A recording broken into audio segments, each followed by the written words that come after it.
नमस्कार, माझे नाव सान्वी खापरे. मी आज स्नेहल चट्टे यांचा इंटरव्ह्यू घेणार आहे. तर सुरुवात करूया. मॅडम, तुमचे पूर्ण नाव? माझे नाव डॉक्टर स्नेहल शुभम चटे आहे.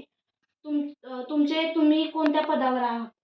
मी माझं BMS कंप्लीट केलेलं आहे, जे की BMS म्हणजे आयुर्वेदाचं डॉक्टरेट डिग्री घेतलेली आहे. तुमचे शिक्षण कोणत्या माध्यमात झाले? माझे 1ली ते 4थीचं शिक्षण मराठी माध्यमात झालेलं आहे आणि तिथून 10वी पर्यंतचं शिक्षण मी सेमी इंग्लिशमध्ये कंप्लीट केलं आणि पुढचं पूर्ण शिक्षण मी माझं डिग्रीचं इंग्लिश मीडियममधून कंप्लीट केलेलं आहे. तुमच्या मते एका चांगल्या डॉक्टरचा सर्वात गुण कोणता आहे? महत्त्वाचा गुण? डॉक्टरमध्ये सर्वात संयम.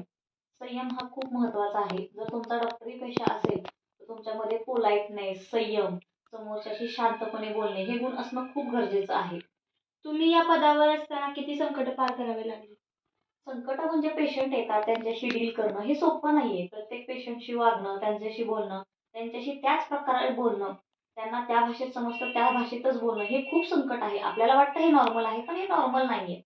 तुम्हाला आमच्या मुलांना काय संदेश देऊ इच्छिता?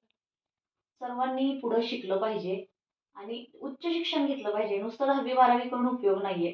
जेवढं तुम्ही शिकाल तेवढं समाजात तुम्हाला वावरताना त्या ज्ञानाचा उपयोग करता येतो. त्यामुळे शिक्षण हे खूप महत्त्वाचं आहे.